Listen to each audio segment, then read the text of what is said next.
أهلا وسهلا بحضراتكم في يوم جديد في رياضة أونلاين. النهارده إن شاء الله بتصل بعثة فريق النادي الأهلي قادمة من تونس بعد التعادل مع فريق البنزرتي في إياب دور ال16 لبطولة دوري الأبطال الإفريقي بدون أهداف في المباراة التي أقيمت بالأمس.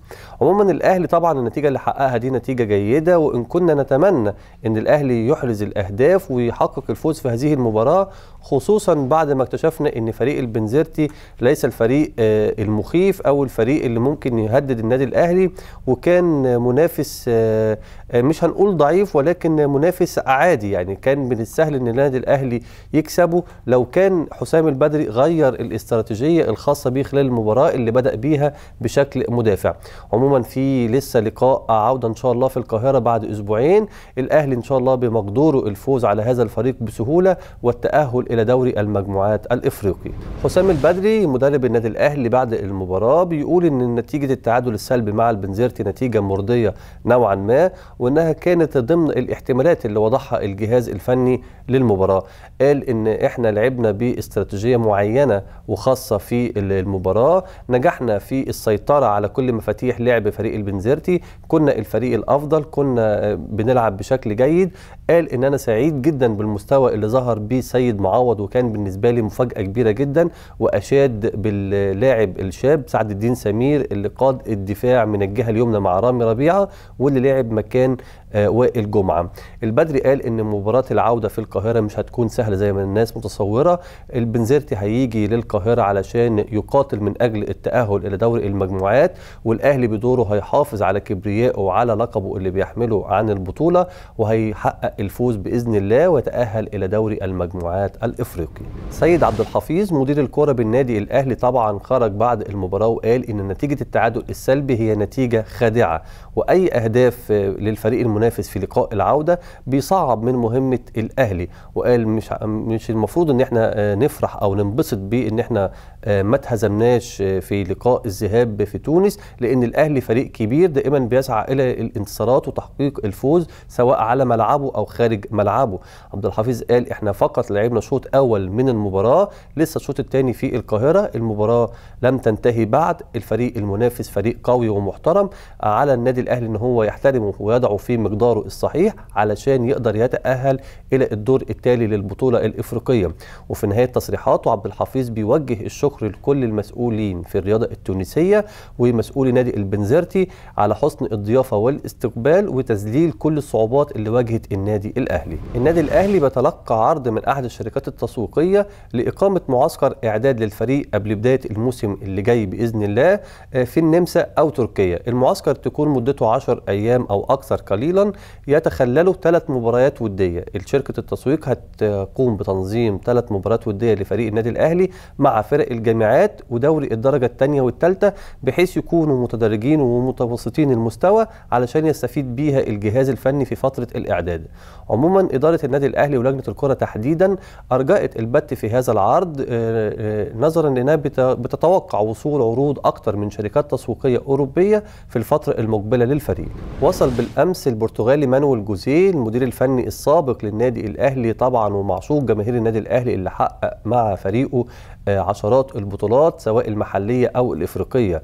طبعا كل القنوات الفضائيه اهتمت بالامس بخبر وصول جوزيه وعقدت معاه لقاءات فضائيه ومداخلات هاتفيه. عموما جوزيه كان ابرز تعليقاته في حواراته بالامس ان هو جاي للقاهره لانه بيفتقد كثيرا اصدقائه اللي بيعرفهم في مصر، وبيفتقد القاهره بشكل خاص لان هو بيشعر ان هي بلده الثاني وبيشعر فيها بالامن والامان. وقال ان انا جاي استجم لمده اسبوع واحد فقط للاجازه، ومش جاي ابدا في مهمه رسميه زي ما البعض بيحاول يربط ما بيني وما بين النادي الاهلي دائما.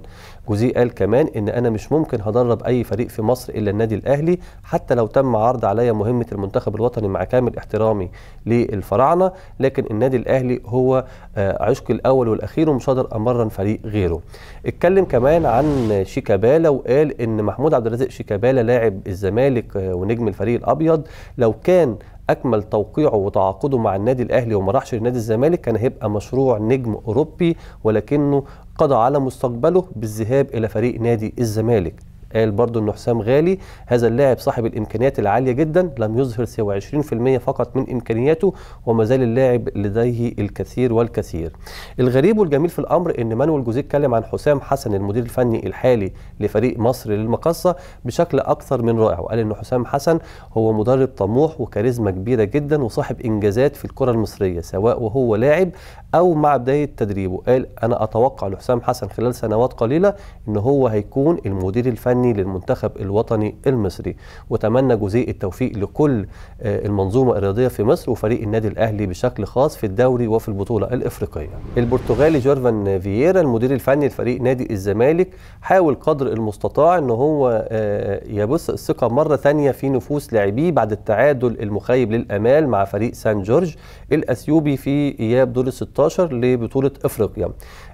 فييرا اجتمع مع لاعيبته قال لهم ان مفيش مشكله ابدا في التعادل اللي احنا حققناه في القاهره، في لسه مباراه اخرى في اثيوبيا بعد اسبوعين، بمقدورنا بشكل كبير جدا ان احنا نحقق الفوز على الفريق الاثيوبي. هو فريق مش كبير ولا فريق مرعب، فريق متواضع، فريق عادي، ولكن سوء التوفيق وسوء الحظ اللي صادف الفريق في هذا اليوم جعل ان المباراه تنتهي بالتعادل الايجابي 1-1. فييرا حاول يتكلم مع لاعيبته ويبث فيهم الثقه مره ثانيه وقال لهم ان كنتم قد المهمه، بتحملوا على عاتقكم امال الجماهير، ما تخيبوش ظن جمهوركم، اتعلموا من النادي الاهلي اللي كل ما بيقع في اي مشكله او اي صعاب بيتجاوزها بصوره كبيره جدا وبيخرج بره ملعبه وبيكون عنده اصرار كبير لتخطي منافسيه، ولعل اخر بطوله افريقيه كانت خير دليل على ذلك. قبل كده كان فتح الله وعبد الواحد السيد استشهدوا بالنادي الاهلي، والنهارده المدير الفني لفريق نادي الزمالك ايضا بيستشهد بفريق النادي الاهلي. احنا نتمنى ان يكون عندنا في مصر 3 أو 4 على الأقل زي فريق النادي الأهلي علشان نشعر إن الكرة المصرية بخير. رغم إن العلاقة ما بين مجلس إدارة نادي الزمالك وأحمد جعفر حاليا مش على ما يرام، والمشاكل المادية موجودة حاليا بين اللاعب وإدارة ناديه، اللاعب بيصر على التجديد مقابل 2,750,000 جنيه في السنة الواحدة، ومجلس الإدارة بيقول أنا ما أقدرش أدفع أكتر من 1,600,000 جنيه. وممدوح عباس خرج وقال لو احمد جعفر مش عاجبه الكلام دوت يمشي، لكن ممدوح عباس رئيس النادي راح لفييرا مدرب نادي الزمالك وطلب منه التدخل لدى احمد جعفر علشان يقنعه بالبقاء في النادي ويوافق على العرض المادي اللي قدمه نادي الزمالك.